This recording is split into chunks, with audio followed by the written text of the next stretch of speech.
Thank you, Madam Chair. As someone who remembered my mother, me, yesterday, she never got a college degree and she succeeded very well, but she had the good sense to tell me, you're going to college.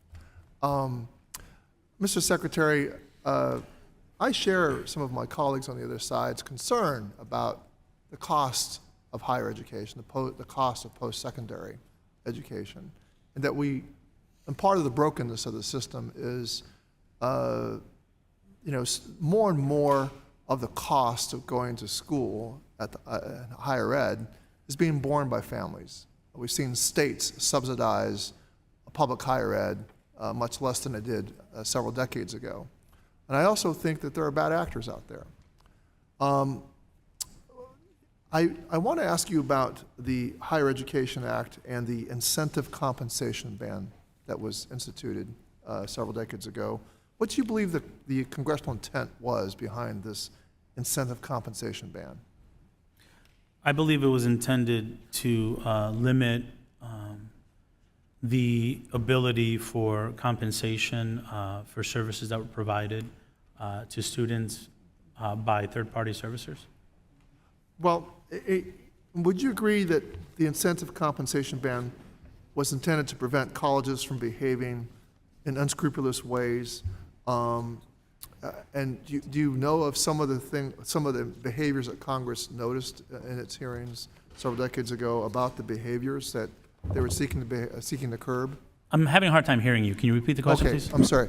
Do you know some of the behaviors that Congress was attempting to curb with the incentive compensation ban? I believe some of the behaviors that were intended to be curbed were some of the behaviors of third-party servicers profiting or targeting students for programming that is less quality. Well, that might have been. I mean, are you familiar with online program managers? It's something that's emerged in the last 10 years. I am.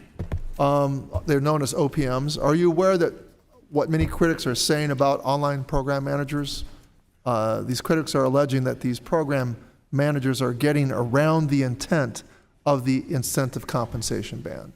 I am aware of them. I believe that higher education institutions must be given the opportunity to evolve and meet the students where they are. There's an increased demand for flexibility in higher education. I think our higher education institutions are right to want to evolve to make sure they're meeting students where they are. With that said, we are in the process of ensuring greater oversight to make sure that they're being managed well, so that it doesn't result in what we've experienced with borrower defense and having upwards of $14 billion in loans discharged because students were taken advantage of by certain online predatory practices. Yeah, well, thank you.